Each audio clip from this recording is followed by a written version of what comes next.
Welcome to our monthly healing power of yoga. I am sitting on a cushion, and I encourage you to sit on a couple of blankets or a firm cushion so that the knees are not coming way up. You want to have, if anything, the knees a little below the hip creases, but at least not above the hip creases. So the other option for sitting could be in a chair. You could also come into hero's pose. Sometimes that can be hard on the knees, but it takes the pressure off the knees if you're sitting back onto some kind of support, a block, a cushion, a couple of blankets. And again, we'll have the thighs sloping away from the hip creases. And the reason this is so important is that when we sit in yoga, we want to sit differently from the way that we sit the rest of the day, right? We are now sitting for way too many hours every day. And they're saying that it's as bad for you as smoking. So we won't be sitting much, but just to get started this morning, we will find a seated posture that is healthy so that when you do have to sit, you can bring some of these skills, sitting skills, into your practice. Let me take my glasses off. If you need to keep them on so you can see, that's fine. But if it's possible to practice without glasses, it's just nice to take that pressure off the bridge of the nose and from behind the ears.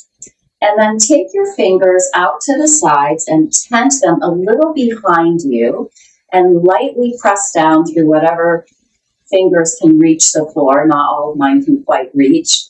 But press down to lift that armpit chest area up.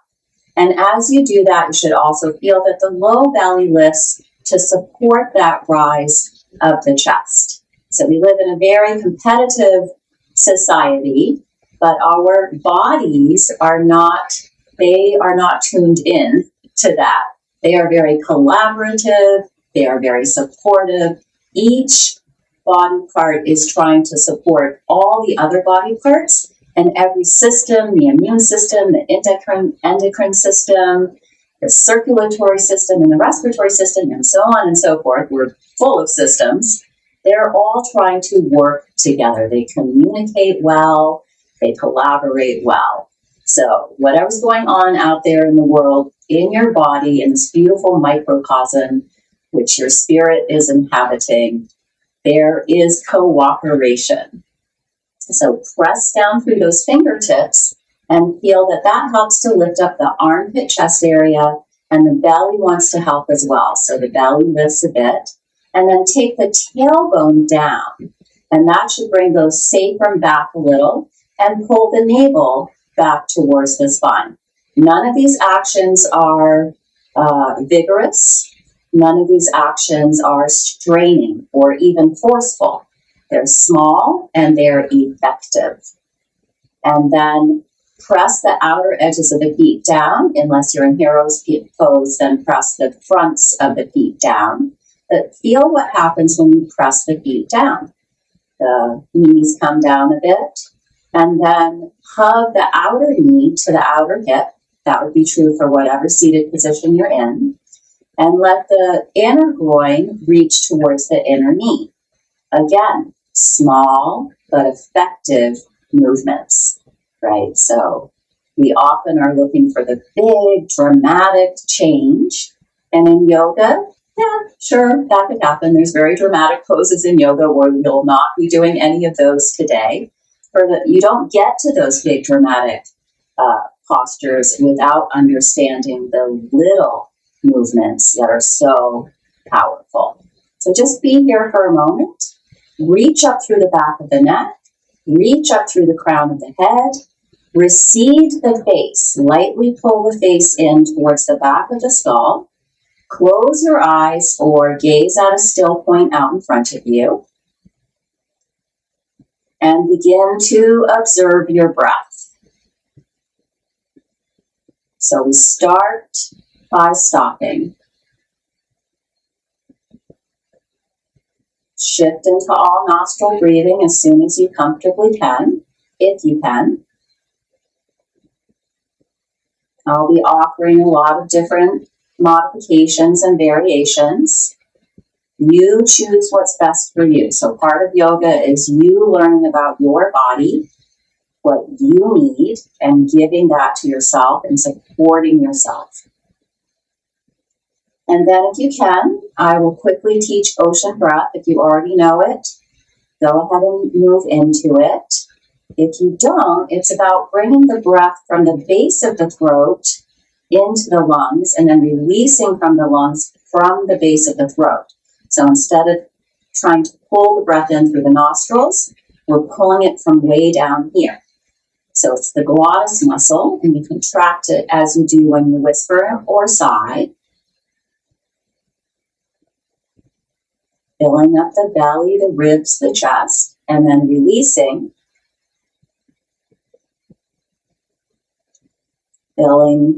Feeling all of that empty out. Have a very complete exhalation. Focus on that exhalation. Inhale, tailbone long, crown of the head high, and feel that front body expand. Lightly bring the spine in towards the front body. Lift from pubis to sternum. And then exhale, pull the front body slightly in towards the back body. Couple more like that. So you can be just in regular breath or nostril breathing or ocean breath. It's up to you. Inhale, feel the length, the expansion. Exhale, feel your strength as you maintain the posture and empty out the breath. One more. Lift from pubis to sternum. Exhale, tailbone down, low belly back towards that sacrum. Beautiful. And then if you are able to come off of your seated support, do that. If you're not, if you need to stay on the support, go ahead and stay on the support. And again, just so we can start to have this seated position become a healthy posture, we'll do a couple of movements sitting here. So put the other ankle in front if you are in cross-legged. This will likely be your non-habitual ankle. We tend to always sit with one ankle in front, which puts us off balance over time. So try that other ankle in front. And on the inhale, I'll just go sideways here so you can really see. We're pulling that spine in. We're lifting up the heart, but the pubis is going down. The tailbone's lifting up a bit. We're coming into as much of a back bend as possible. And we're looking up between the eyebrows. But don't do that by throwing the head up. We're still lightly pulling the face in towards the spine. Tuck the low ribs in and just look let the eyes gaze up. So let the eyes move rather than the face. And then on the exhale, we'll pull that front body into the back body. Try not to let the space across the chest be diminished in any way. And really pull that front body into the back body. Open the back body. Okay, and now let's just do it a few times, not thinking too much about all those details. Inhale, pull it forward. Open the heart. Look up between the eyebrows. Exhale, pull it in, curl in, chin to chest. Tailbone moves forward, low belly moves up. And one more. Inhale. Exhale. And then come back to that center point and notice any difference as far as just sitting up straight and tall. And then we'll bring that heart forward again, come to that back bend. Inhale here. And then exhale over to the side, come back. Make sure you come all the way back into that curled up position. Over to the other side. And then come forward again and feel that moment where you're back in this back bend. And keep going. We'll circle around in this direction. 2 times. 3 times. Inhaling at the front of the circle, exhaling at the back of the circle. And then again, rock back, other ankle in front, and go in the other direction. Inhale, come forward. Exhale, over to the side. 1, 2, 3. Good. And then let those arms float up to shoulder height. Reach from the center chest out through the arms into the fingers. And even move the arms back just a little. So the upper back comes into a slight back bend, shoulder blades moving in towards the spine, spine moving in towards the heart. And again, you should feel all this core engagement in order to support that. And take your left ear over to your left shoulder. Let the right side of the neck open. Reach through those right fingers. Sorry, let the right side of the neck open, I meant to say. Reach through those right fingers and let the left arm come down for a moment. Let that left shoulder, left arm really relax. Focus on reaching through that right arm.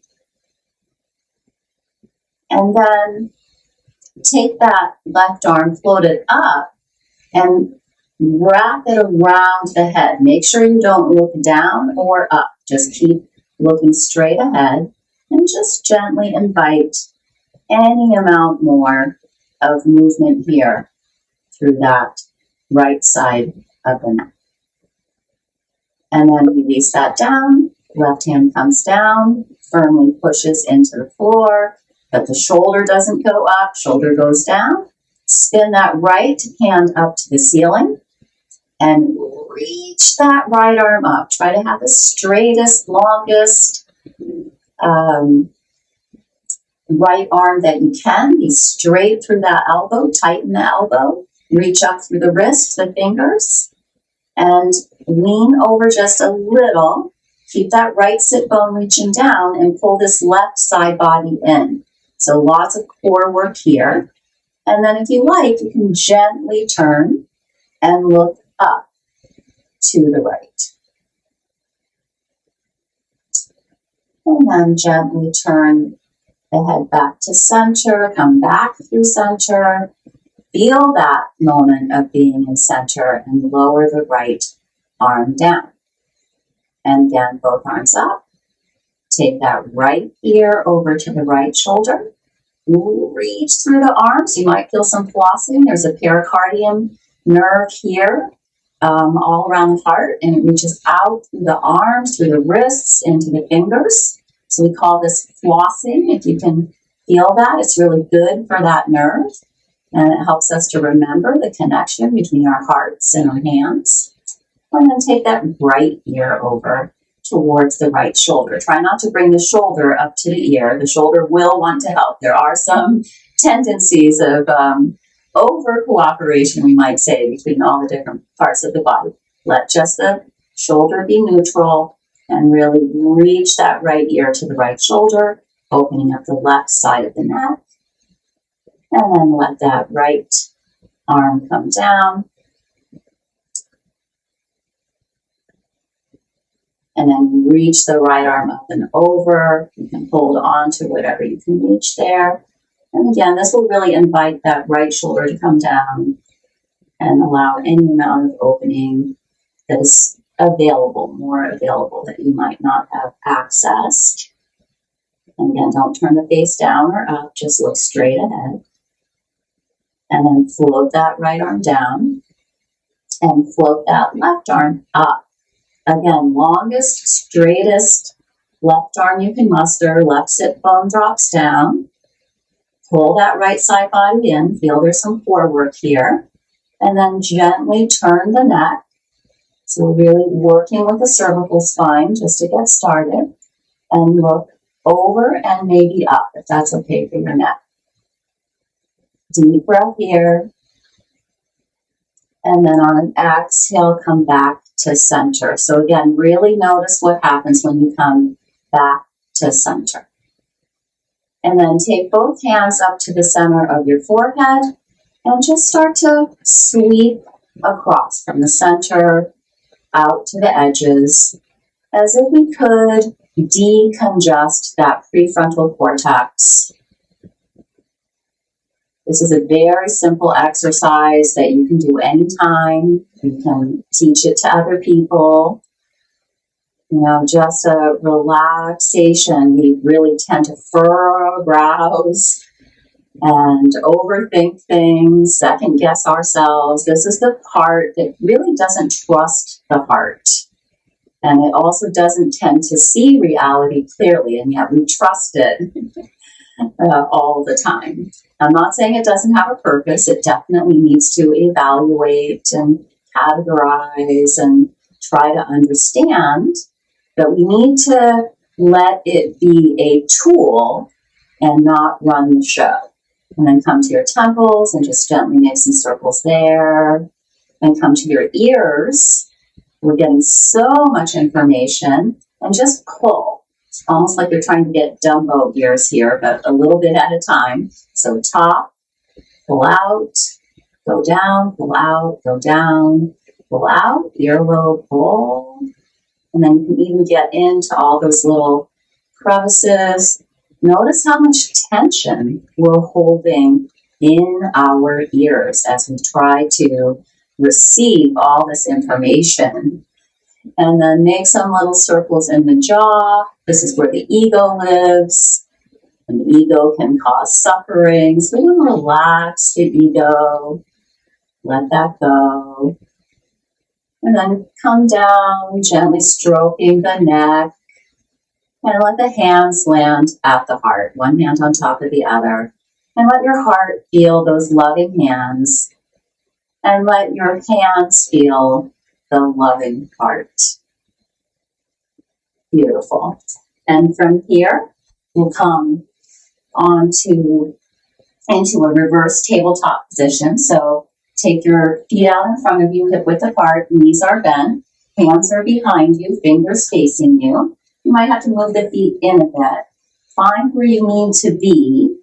Organize yourself in such a way so that when you lift the hips up, the knees stack over the ankles. So you might not get up that high. Maybe this is your highest, but really lift the chest if nothing else. Okay?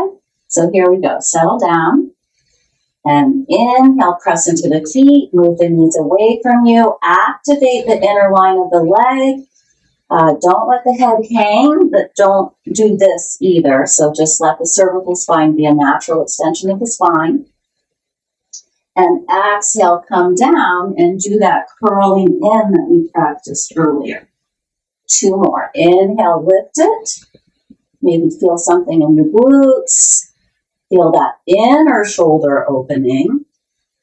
Exhale, come down. Activate that core. Pull the front body into the back body. 1 more. Press into the feet. Slide the knees forward. Lift the hips up. Open across the chest. And exhale, come down. And then hold on to the backs of the thighs. Let those shins float up. Flex the feet. Coming into a Navasana or boat variation. So you could just stay here. Make sure you really lift through the chest. Don't round through the back. If you're rounding through the back, try putting the hands behind you and really focus on just lifting that chest. If this is easy for you, you can straighten out the legs. You can keep the hands here. You can keep the hands on the thighs. Or you can reach the arms out. And just lift and lengthen in every direction. So legs lift and lengthen. Heart lifts. Torso lengthens. Beautiful. Let that go. All right. And then coming into the back, coming towards the back of your mat, and coming into a kneeling position. We won't be here long, so just be here as best you can. And fingers down into the mat to help you lift. See that big lift that happened? Lift up through that front body. Lift the heart. Don't lift the face, but look up between the eyebrows. And then on an exhale, fold in. 2 more. Inhale, find that little bit of the back bend. Exhale, fold in and mount. Your head does not have to come to the mat. Your back bend can be more of a micro movement. Your folding in can just be like this. That's fine. Whatever your body is doing, accept it and honor it. Inhale here, one last time. Exhale, dive towards the top of the mat as best you can. You'll bring your hips over your knees and bring the head to the mat or towards the mat. So you'll have to really reach the arms out. It's kind of a scary moment here in Anahatasana, heart opening pose, but the arms should be straight. If the head doesn't come to the mat, don't worry, just let it relax. If it can come to the mat, great. Just be here for a moment. Feel everything that's opening, a lot of opening across that upper back.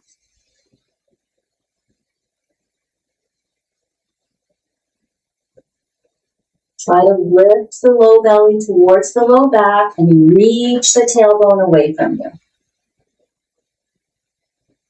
Some nice opening through the arms as well. And then inhale, come up. Place the forearms onto the mat and pull your heart forward and settle the pelvis down onto the mat, coming into Sphinx pose. Try to really squeeze those ankles together as if your 2 legs could become 1 leg. Spin the inner thighs up to the sky and press the pubic bone down. Shine your heart forward, lift up through the navel. Press into the forearms and then look down. Lengthen through the back of the neck, but look up between the eyebrows. So really learning today how to keep the neck long and still can look up. So everything is active here. Keep reaching back through the toes. Press those pinky toes down and reach through the heart. Lift through the belly. Press into the forearms. Breathe. Inhale, lengthen. Exhale, press those legs down, press them together. And then release a little bit. Take the tented fingers out to the side. So maybe you're noticing the tented fingers are important. Elbows to the sky. And inhale. Lift up any amount that you can. And turn the cervical spine. Look over that right shoulder towards that right foot. Maybe you can see it, maybe you can't. Exhale. Inhale. Touch the forehead to the mat. Really enjoy that. Empty out the breath. And then exhale, look to the left. Lift up as high as you can. Look back. Maybe you can see your left foot. Maybe you can't. Doesn't matter. And lower down. 2 more each side. Exhaling as you look up and over. Inhaling as you look up and over. Exhaling, lower down. It doesn't matter that much. The important thing is that you keep breathing. But I think it does work a little bit better if you inhale through center and then use that exhale for the more active movement. That's what they say in exercise science. And that does tend to be the breathing pattern in yoga as well. But most importantly, just breathe and move. Be in your body, maybe starting to really feel a lot going on with those arms. And let's start to work with those legs here in a moment. So bring the hands in close to the armpit chest area or the ribs. And press them down, hug the elbows in, pull the shoulders out of the ears, and inhale, come up through a cobra, reach back through the toes, forward through the heart. Maybe it comes up, maybe not, but mostly just reach forward through the heart. Exhale, come onto your knees, tabletop position, tuck your toes under, lift your knees up, keep the knees bent. Press back as far as you can, and then start to lift the hip creases up, then drop the heels down. Engage the quadriceps to lift the kneecaps up. Melt the upper spine in towards the chest. Chest drops towards the mat. Spin the inner thighs back. And then 2 ways to get into the kneeling pose that we'll do next. You can inhale right leg back behind you. Exhale, bend the knee, pull forward. Step it between your hands. If that doesn't seem like such a good idea, you can come down onto your knees, kneel, and step that right foot forward. Blocks are really great here, but I'm offering a practice without many props today because I don't know, what props you have. But if you do have blocks, you can put them under your hands here. Otherwise, hug that outer, or even if you have blocks or not, hug that outer left ankle in. Notice how it kind of wants to flop out. Hug it in. Notice what that does for the rest of the posture. Those little movements having a ripple effect. Tighten that left glute so that you don't just drop into the lunge. Interlace your fingers, place them on that right thigh, and then press down to lift your heart up. Pull that right heel towards the left knee. Feel the stability of that. And if you want, you can inhale, reach those arms up to the sky. Lift up through the low belly, drop the tailbone, reach through the longest, straightest arms you can muster, or press it down. Whatever works for you. And then on an exhale, come back, front leg, right leg straightens, find blocks or the mat, and pull the right toes towards you, but reach through that right heel. Pull that right hip back, so you're getting longer through the whole back of the right leg. But then also pull the heart forward and up, as if you could pull this armpit chest area out ahead of your shoulders, back of the neck long. And if you come in any deeper, don't do it by rounding the back. Move from this hip crease and deepen that hip crease. There's really no need to do that. You're getting plenty of stretch. But if you're not, if you're super flexible, then you may need to deepen the hip crease more. Every inhale, pull the heart forward. Exhale, press through that right heel, pull that right hip back.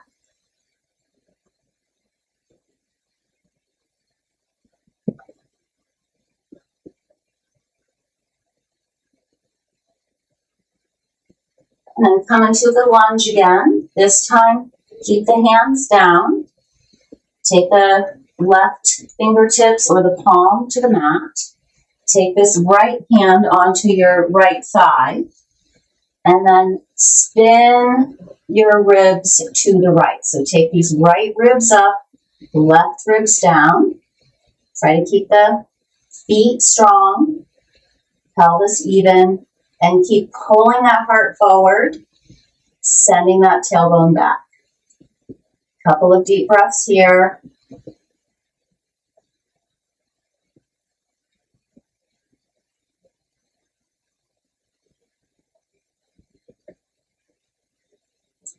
And then very slowly enjoy the journey. Feel what has happened. Those intercostal muscles in between the ribs just got a nice little workout, an opening as well as a strengthening.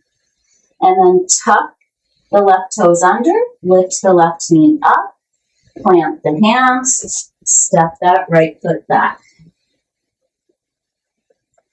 Inhale, reach that left leg back behind you, or come down onto your knees and step that left foot forward. Either way, everybody gets that left foot forward between your hands. Drop that right knee. And again, we'll come up and either interlace the fingers on the thigh, hug that outer right ankle in, or if it's available, Arms alongside the ears. Either way, drop the tailbone, tighten that right glute so you don't just collapse. Feel an opening in the right hip flexor and lift those arms up from the low back ribs. Can you find your low back ribs and lift the arms from there? Lift up through the low belly without moving the face up. Look up between the eyebrows.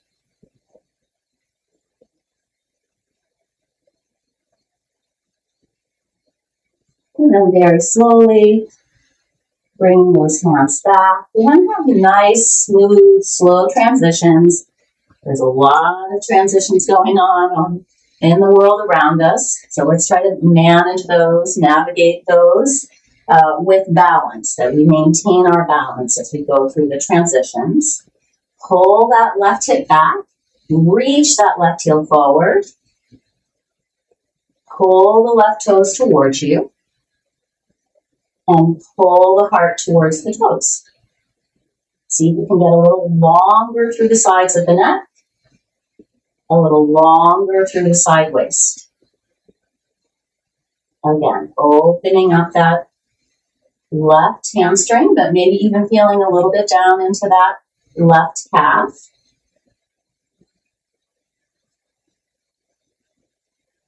Pulling that upper spine in towards the chest. Lifting up through the low belly.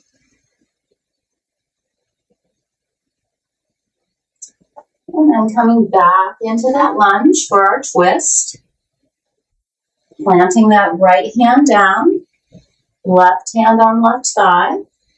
And use both of these hands to gently rotate the rib cage to the left. Right ribs down, left ribs up, any amount. Really sit into that left sit bone. Pull the heart forward so you don't swallow up the front body. And then as far as the neck, do what feels good. Maybe you'd rather look down, maybe out to the side, maybe towards the sky.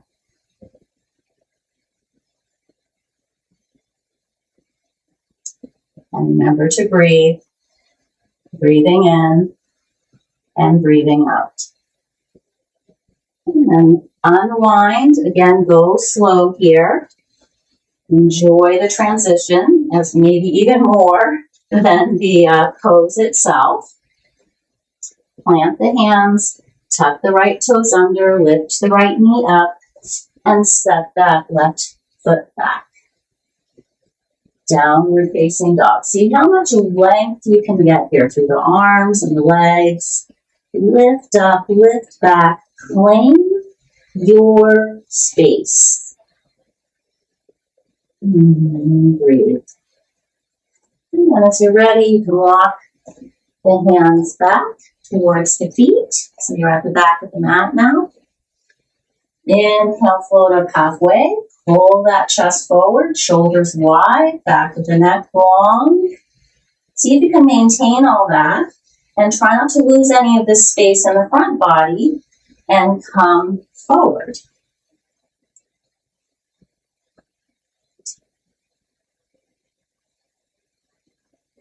Folding into Uttanasana. So a lot like downward dog, we're going to lift those hip creases up. Engage the quadriceps to lift the knees up. Keep the chest open, shoulders out of the ears. And hold on to something, the backs of the thighs, the calves, the ankles. If you can reach the floor, really plant the hands on the floor. Use those hands to support you in the posture. And maybe to invite yourself to fold deeper into the pose, but if the back starts to round, use the hands to just keep pulling the heart forward and keeping the back flat. So again, really understanding that the hands are always part of the posture. They kind of finish the posture, and they can also add support to the posture. And then, see if you can start to walk the hands forward Back into that downward facing dog. So the hands went forward, but try not to let the rest of you come forward. So an interesting way to understand downward dog by coming into it this way. And now this time, walk the feet forward towards the hands. Inhale, float up halfway, reach the arms behind you, palms to the sky, reach the crown of the head forward, lengthen through the back of the neck, the sides of the neck, lift the low belly towards the low back, and make sure you're not kicking the hips back, pull them forward. Everything's going to have to work a little bit harder, but that is the point. And then keeping the arms back, scoop the heart up and forward. So don't let the head lead, let the heart lead you up to standing. And from here, we'll step that left foot back, pull that left hip forward, reach into the left heel. So again, we're getting that leg to be longer by pulling the hip forward, reaching the heel down and back. But the right leg gets longer too. So press into that right big toe mound and pull this right hip crease back. Inhale, arms up alongside your ears. If this happens when you do that, then have a wider opening with the arms. And in any case, we're going to just be bringing the hands together at the heart. Slide that right knee forward. Stay in the back leg. So notice I didn't come forward so much as I moved down a bit. Try to get that knee right over the ankle if you can. Tighten that left glute, drop the tailbone, lift the belly, lift the heart, but let the shoulders and the shoulder blades slide down the back. And again, pull the face in, look up between the eyebrows. Inhale, open the arms wide. Exhale, you can either grab one of your wrists with a hand, doesn't matter which one, whichever one you prefer, or you can take opposite hand to opposite elbow, or you can come into namaste hands, so pinkies at the upper spine. So whatever you choose, the point is that we're using the arms behind us to really pull the arms down or pull the arms together. If you're in reverse namaste, you can really use those pinky fingers to press that upper spine forward.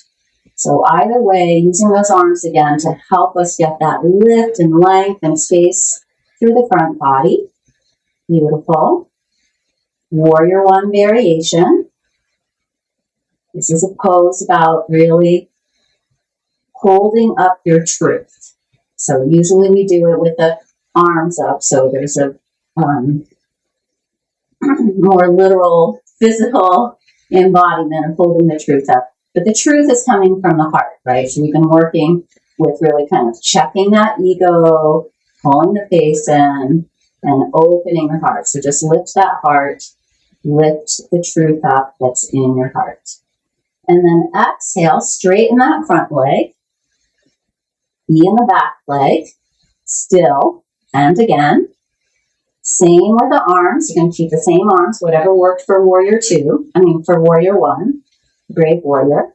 And then move that right hip back.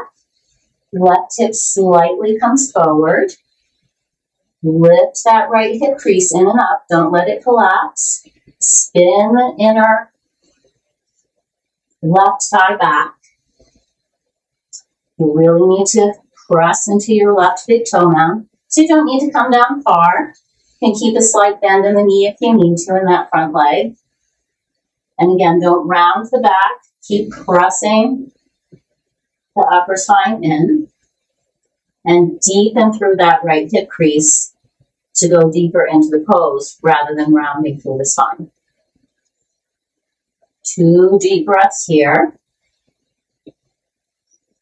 Inhale a little expansion, maybe float up a little, release out of the pose a little, and then exhale, deepen into it. Lengthen through the back of the neck. That's always a tough one. I often find that I'm cranking the back of my neck. Try to keep it long. Then slide the knee forward. Don't come all the way up. And come into a lunge. So you can have the knee down if you need to, or the knee can be up. Either way, really work to pull the heart forward, lengthen through the back of the neck. Look up between the eyebrows, and then move back a little to step that left foot forward. Inhale, float up halfway. Exhale, fold in any amount. Inhale, sweep those arms up, come up with your long spine, flat back. Reach to the sky, palms come together, pull it down, and just land for a moment here at the third eye.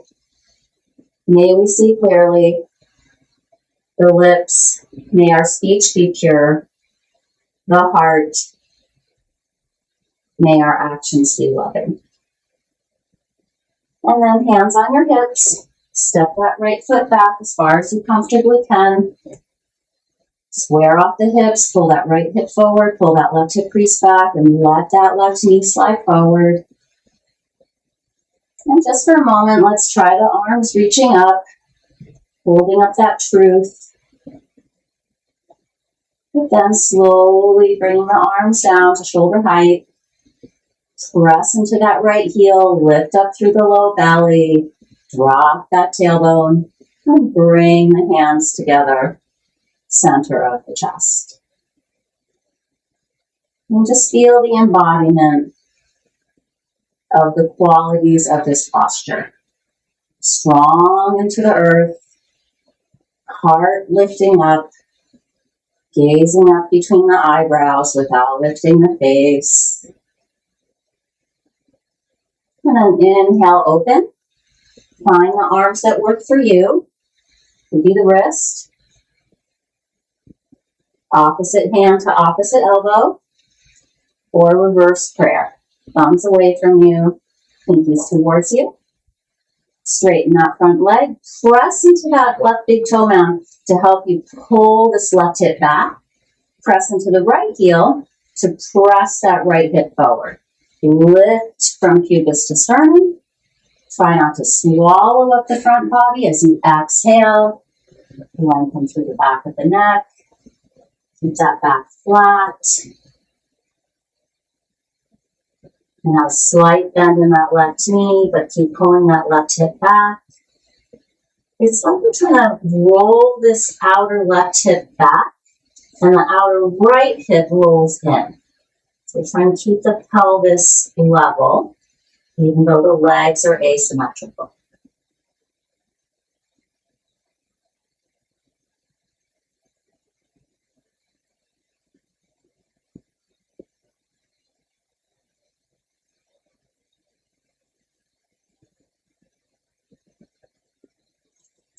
And then release the hands down, slide that left knee forward, come up onto your toes. You can drop the knee down or keep the knee lifted.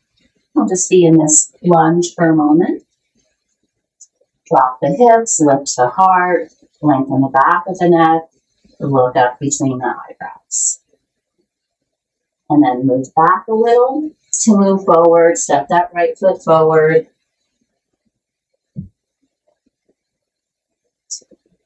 And hands can be on the hips, the thighs, the calves, or the floor. But bend the knees enough so that at some point you can reach the hands to the floor. Step the feet back. Downward facing dog. Drop down onto your knees. Send the hips back. Reach the arms forward. Child's pose.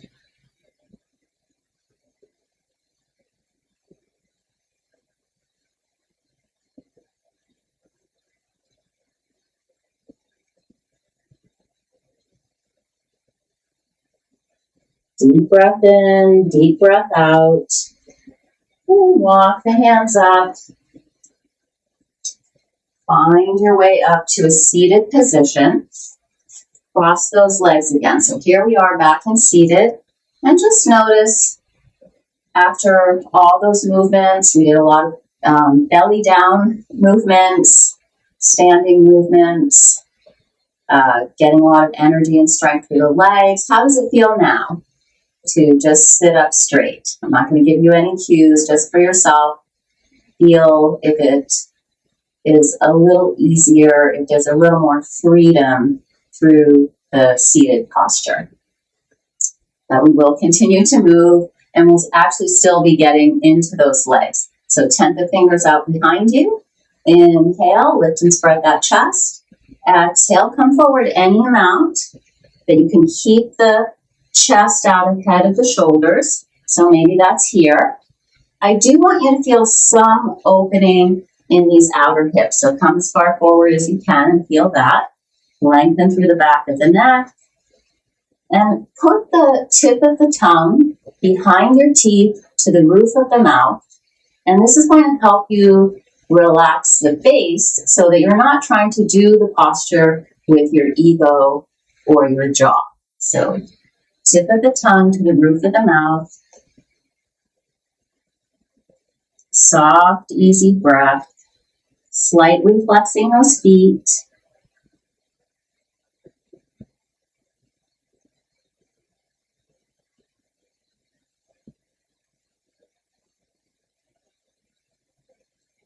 Inhale, rise up on that inhale. So if you're floating up on the inhale, other ankle in front. Exhale here. Inhale, lift, shoulders down, heart rising. Exhale, pull the heart forward, reach the tailbone, the sit bones back, flex the feet, lengthen through the sides of the neck, the back of the neck, and take the tip of the tongue to the roof of the mouth behind the teeth. Lift that low belly towards the low back. And then some soft, easy breaths.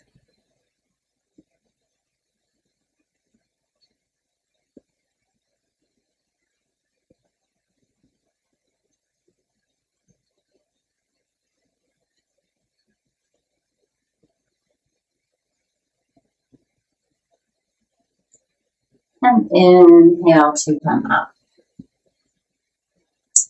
And then, as you're ready, find your way into Shavasana. Final relaxation. You can put something under your knees if you need that. You can put a little support under your head, but make sure you don't crank the head up. You want to have a sense of a flat spine all the way up through the cervical spine. So lie down. I like to scoop my buttocks under, lengthen the tailbone, then stretch the legs out. Reach the arms down, palms to the sky. So pulling the shoulders out of the ears, taking the shoulder blades away from the spine. So there's a little effort to get in, and then release. Just let everything go. Drop that back body into the support beneath you.